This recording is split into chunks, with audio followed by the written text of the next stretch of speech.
ask you all to take your seats. We're going to begin. Thank you for coming to our Black and Latino Literary Salon. I wanted to call it a summit. We've been going back and forth. Salon Summit. I'm Brenda Williams-Butts. I'm the Director of Community Engagement and Audience Development. New York Public Radio's community engagement efforts are about working collaboratively to discover, understand, and address community needs and aspirations. Tonight's discussion is a community conversation with all of you, exploring issues that are affecting the Black and Latino literary communities. It's dialogues like these that help to inform our programming and better reflect the stories, the people, and the culture of the city and our world. Our literary initiative will be a year-long effort for WNYC and The Takeaway. We envision a 3-part dialogue series, starting with this one, and the other 2 will be located in other areas in the community. In addition, we will build a community online around literature with informal meetups, forums, chats, blogs, and more. Please make sure to stay connected with us by signing up with the ambassadors around the room. I know you guys encountered them when you came in, so I thank you for that. And if you haven't, it only takes 2 minutes, and we're in a relationship. I know it's the quickest relationship you will ever have, and I guarantee we won't break up. The green space represents a new dimension for WNYC. The space was created to galvanize conversations around the life, arts, and politics of our city and our world, and to be a platform for innovation and experimentation. So please make sure to get a flyer for our upcoming events. On October 12th, we will feature Daniel Beatty, award-winning actor, where he will do excerpts from his one-man hit show through the night and have a lively conversation with us. And also in October, on the 21st, we will kick off the Green Space Global Piano and Literary Salon with The Soul of Cuba, with author Oscar Iwilos and pianist Chuchito Valdez. And you won't want to miss on October 26th, the Green Space will present Dr. Cornel West and jazz pianist Randy Weston, 2 jazz men in the world of ideas, at the Tribeca Performing Arts Center at BMCC. WNYC is a media sponsor of the upcoming Mosaic Literary Conference. The conference presents creative ways for making sure that books and reading remain valuable sources of knowledge and creativity. So make sure to get more information about this conference. I believe Ron Kavanaugh, he put information out on the table, so make sure you get it. And finally, a special thanks to members of our Catalyst group, our newest task force in the literary field, who have been advising us and helping us build alliances with writers, publishers, and creative leaders like yourself. This literary salon is part of the Next New York Conversation series presented by the Green Space and made possible in part through the support of the MetLife Foundation. And to all of the staff at WNYC, The Takeaway, the Green Space, and our volunteers, thank you. And now, it gives me great pleasure to introduce our host for this evening, the senior book editor of Essence Magazine and Takeaway contributor, Patrik Henry Bass.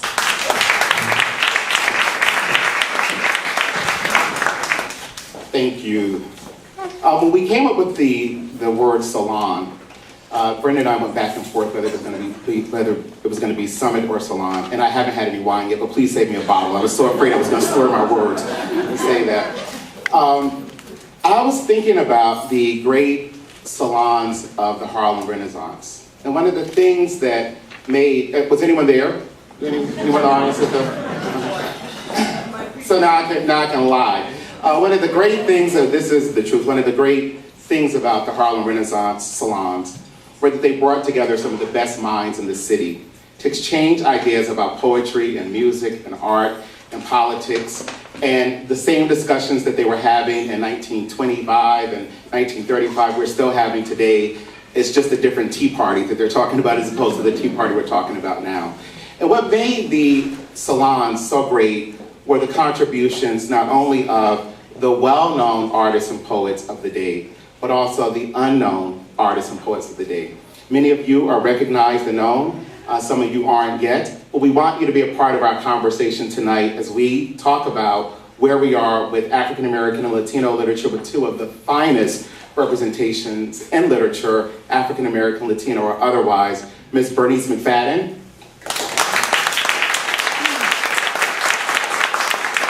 And Dahlma Llanos-Figueroa.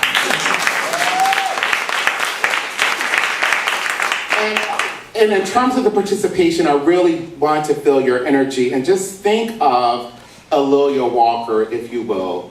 A'Lelia Walker was the daughter of Madam C.J. Walker. Where would we be without that straightening comb, I ask you. And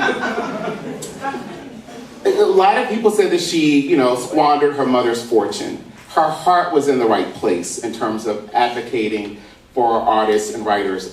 One of her more legendary salons, where everybody showed up, Zorna Hurston and Langston Hughes. Wouldn't you love to be a fly on the wall with them, going at each other about spunk? Carl Van Vechten, everybody was, Adelaide Hall, everybody was there. And at one of them, she served caviar and champagne and pheasant to all of the African Americans who attended. And she served, they pronounce it chitterlings, but I'm from North Carolina, so chitlins and pig feet and beer to everybody else. So we're not doing that tonight. We have empanadas and wine for everyone. And so I know the question remains Harlem downtown. And actually, it couldn't be more natural. It couldn't be more organic, because this street is where so much of African American and Latino literature began. Because it was on this street, on 5 Varick Street, that Freedom's Journal, the very first African American newspaper, was published by 2 men, Samuel Cornish and the other one, what was his name? So Samuel Cornish, and they had a huge, John Russworm, published it down here for 2 years, and they not only focused on people like Phyllis Wheatley in 1827, but they also focused on artists around the world. They focused on writers from Haiti, they focused on writers from the Dominican Republic, they focused on writers from parts of Africa, and they focused on writers from Puerto Rico. So I'm not going to talk anymore. I just wanted to be in a WNYC space and get 5 minutes of airtime, because I never get that on the takeaway. I love John and I love Celeste, but the questions are long and my time is short. So what I'm going to do is introduce one writer first, and she's going to read an excerpt from her incredible work. And then that will be followed by the next writer. We'll have a brief conversation, and then I definitely want you to participate in the conversation. Femi Oke, where's your hand? Our takeaway correspondent. And actually, she's a bit of a legend. I was looking her up on Wikipedia, which I had no business doing as a journalist, and I saw FemiOke.com. What's that about? That's right. And then there's Cynthia Rodriguez, who you all should know from the radio. This is being filmed for public access. Staten Island, we're going big. We're getting big here. We're going all the way. Bernice and Dahlma, I'm telling you. No profanity. No profanity, please. Please, I know the empanadas are very meaty, but please, no sound effects with the teeth sucking. I've been to a lot of salons, so watch no.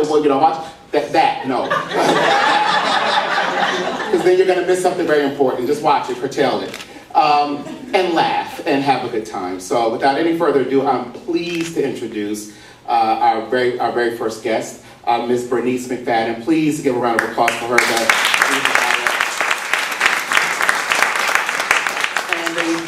The gift of melanin for all of us brown and black people, the gift of melanin is a beautiful gift. I'm actually 95 years old. But the one thing they didn't talk about were the eyeballs. The melanin didn't extend to the eyeballs, so I do need these reading glasses. And we're going to talk to Bernice, so an incredible writer. How many of you remember Sugar?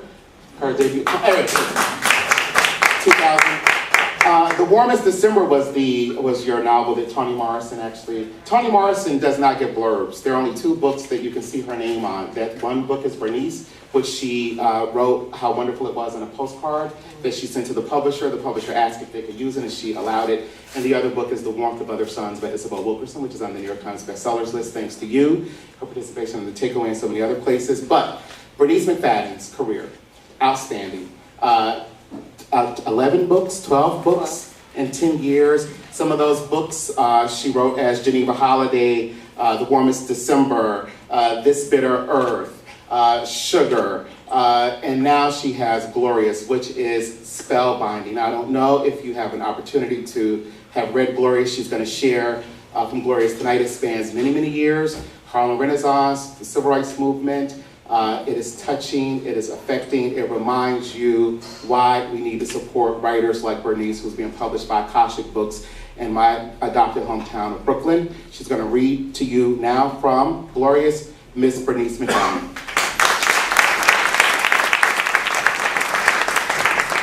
Thank you, good evening. Okay. I'm going to read the prologue.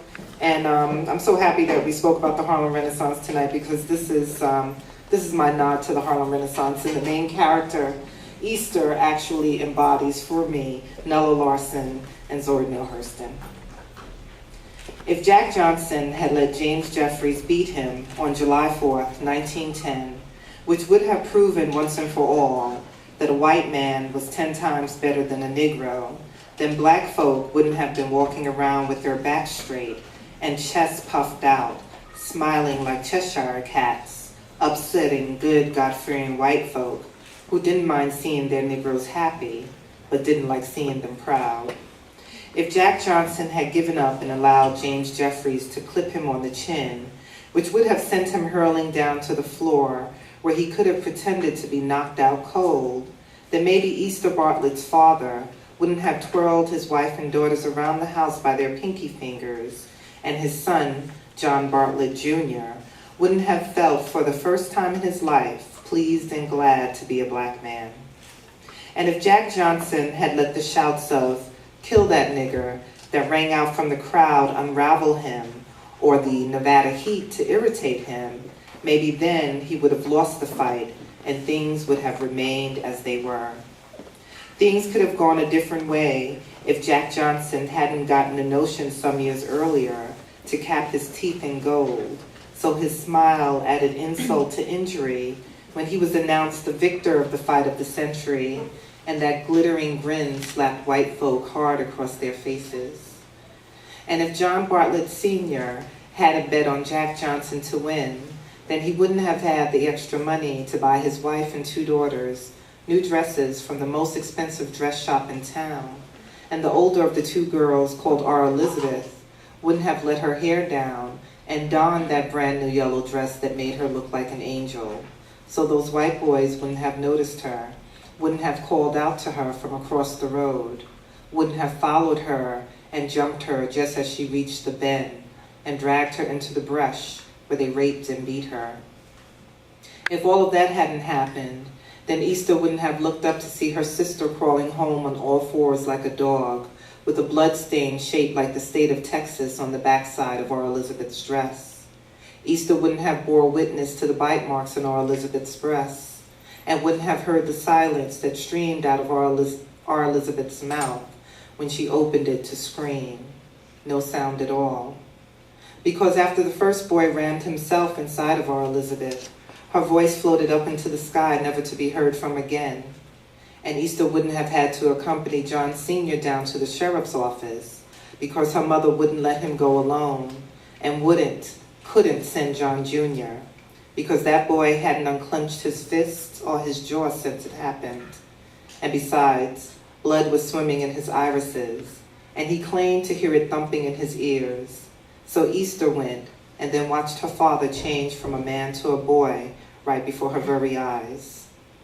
And if Sheriff Wiley had not forced Easter and her father to stare at the filthy soles of his boots, because it had not suited him to remove his feet from atop the wooden desk, and if Wiley had looked them straight in the eye, like he would have his own kind, instead of watching them from beneath the shade of the wide-brimmed hat he wore.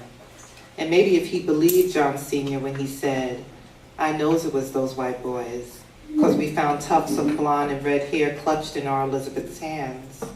And Wiley had just gone out and found those boys and arrested them instead of suggesting that our Elizabeth had torn her own dress and bit her own breasts and broke her own hymen, all in order to cover up the somewhere or someone she had no place being or seeing, then maybe life for Easter would have been different.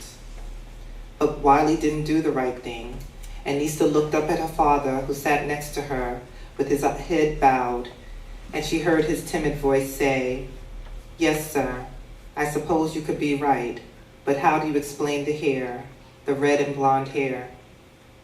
Wiley said he couldn't explain it, and then dismissed them by tugging the brim of his hat down over his face and bid them a good day. If he hadn't done that, and Easter hadn't seen the tears welling up in her father's eyes, she wouldn't have turned into the snarling, howling thing, and her father wouldn't have caught her by the waist, just as she leapt across the desk, intent on tearing out Wiley's throat. If Jack Johnson hadn't been quite so dark, and hadn't pumped his fist in the air like the champion he was, well then, maybe. If our Elizabeth had just put on one of the old worn dresses she owned, and kept her hair pulled back in a tight bun, Easter probably never would have written the word hate on a piece of paper, crumpled it into a ball, dropped it into a hole in the ground, and covered it with dirt. And her mother wouldn't have tried to go back to living as if that awful day hadn't happened, and those boys weren't walking around as free as birds. And she never would have had the strain of pretending that everything was normal, even though our Elizabeth had lost her voice, and John Jr. had taken to staring down every white man in town, and John Sr. was intent on trying to make himself grow big again, and the thought that taking a woman in his arms would help him do that.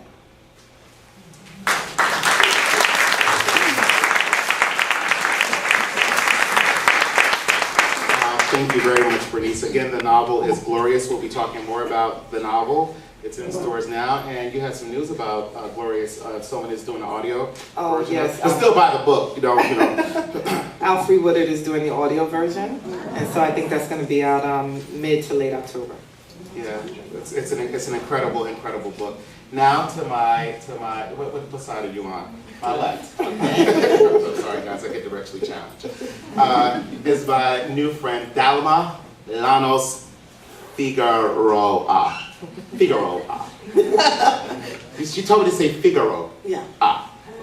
Okay, yes. She was born in Puerto Rico and raised in New York City. She taught in the New York City school system just before becoming a young adult librarian. So she is our superwoman. Everyone's looking for the next Superman. Dahlma has won the Bronx Council on the Arts, ACE or ACE, and the Puerto Awards, as well as a Literary Arts Fellowship. And you just had some news that you were telling us about earlier when we were talking, which is? I was just informed that I've been selected as the runner-up for the PEN America Fiction Award.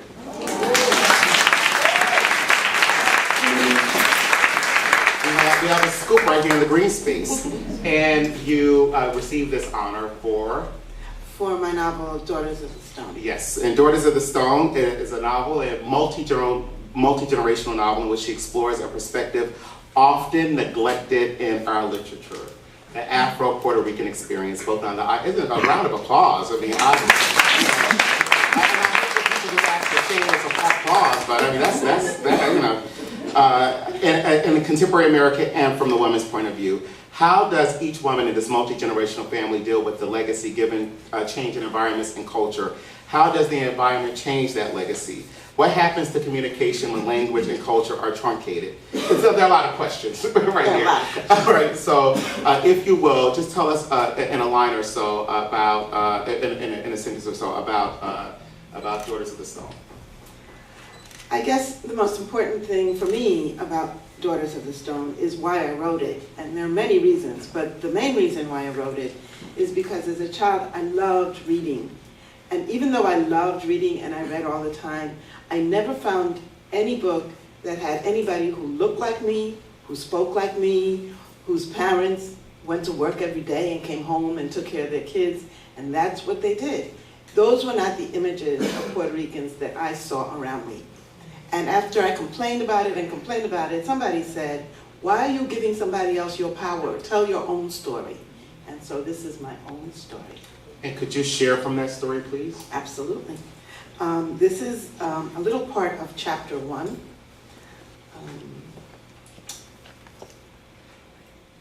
A gray braid falling over each shoulder, Tia Josefa stuck her head out of the window of Las Agujas, the embroiderer's cabin located just behind the main plantation house.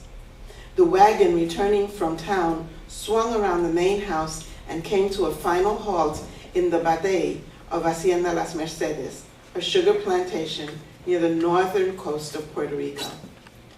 She recognized Romero, the mulatto mayoral, sitting high next to the driver.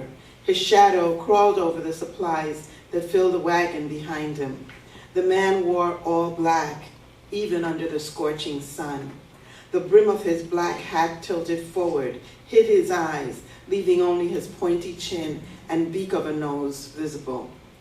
The bony shoulders under his black cape looked nailed to the blue sky beyond. He gripped his whip, handy, ready.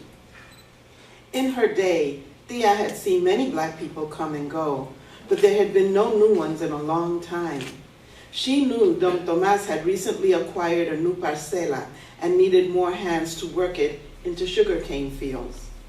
One thing Tia knew for sure, where there was work to be done, it would be black hands who would have to do it. So she stretched her skinny neck to take a good look at the men hoisting the monthly supplies. Sacks of flour and rice, bolts of cloth, sides of smoked beef out of the wagons. Then came the rest of the cargo, frightened young boys, stone-faced men, and hesitant women. Almost as an afterthought, they poured out into the courtyard, brown and slow, like molasses, the human purchases of the day. Tia searched for Fela, the tall woman she'd heard about and couldn't put out of her mind. She was the last to descend, a young woman in her early 20s. There was something familiar about the girl, but Tia couldn't place it and was too drawn to the scene to think about it for very long. There was much activity in the yard, men unhitching horses, curious children scurrying about, Romero assigning quarters to the new slaves. The young woman eyed her surroundings from a height of over 6 feet. The others were herded into cabins that stretched out beyond the wagons. Fela began to follow when Romero, the overseer, blocked her way and pointed his whip to Las Agujas, where she would be living. The woman just stared at him. Vamos, muévete, Tia Josefa heard Romero command. Que no me oyes? Are you deaf as well as dumb, or just another stupid negra sucia? Fela examined him as though he were an unreliable animal. She didn't move. Romero stood directly in front of her and shouted his commands into her face, but the woman Fela held her ground. Never known for patience, Romero snatched his whip and swung it overhead, but his hand froze in midair, the whip swinging impotently in the morning breeze. Maldita sea, he growled. Fela still hadn't moved. She showed no sign of fear or even apprehension. Romero's arm remained frozen in position. He looked from his arm to the whip, back to his arm again. Confusion and then rage twisted his face. Finally, Fela turned and walked in the direction he had indicated. As soon as she walked away, his arm dropped. By the time the mayoral recovered from his moment of confusion, Fela was making her way up the slope that led to the main house. Romero gathered himself to his full height.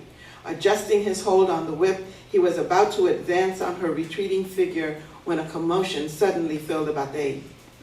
The horses had spooked and reared, toppling supplies that were still being unloaded.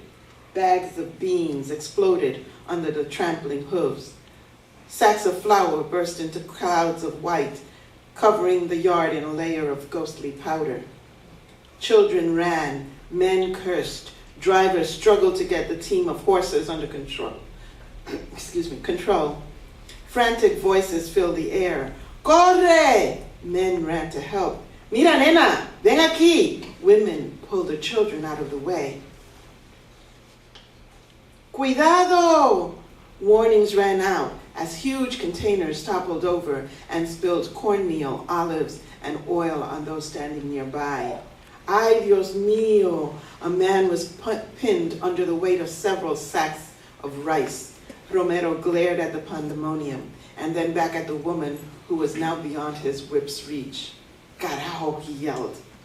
He wound his whip and hooked it onto his belt.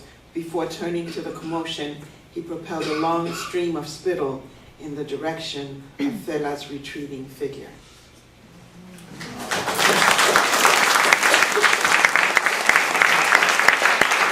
Thank you, Dahlma. That's Daughters of the Stone. So I just have two brief questions before I open up the conversation to you. And I actually want to hear your questions far more than you probably like to hear mine. But covering the publishing industry, which Clarence Reynolds, who's in the audience, and Eric Tate and a couple of other people do, the proud warriors who keep giving visibility to great authors like Dahlma and to Bernice. Covering it for like 15 years, I remember the hope and optimism that everybody felt when not only Terry McMillan made the New York Times bestsellers list with Waiting to Exhale, but also it was concurrent with Toni Morrison's Jazz, which was very, very layered, textured, nuanced story set during the Harlem Renaissance, and Alice Walker's Possessing the Secret of Joy, which was no picnic, was not a laugh out loud novel. And you fast forward, and Terry McMillan is on the New York Times bestsellers list with the sequel to Waiting to Exhale, Getting to Happy, and She's Alone. And Isabel Wilkerson's The Warmth of Other Suns is on the New York Times bestsellers list, nonfiction, and she worked on it for 15 years. And just thinking about Sandra Cisneros and Julia Alvarez and so many other talented, Isabel Allende, and there being the absence of a woman of color from the Latino community on the bestsellers list. And just hearing the incredible passion and poetry and lyricism of the works that you both have award-winning and recognized, there are clearly challenges in this industry where we have the best-selling author of the past 25 years, who's the only African-American woman in the New York Times bestsellers list, despite a huge, massive publicity campaign from Viking number 5. What today gives you hope about your chosen path as a writer of color, women of color writer, and what are your concerns? I know that was a long question. What gives you hope? What are your concerns? Sorry I had to do Charlie Rose pontificate. What is your hope? What gives you concern?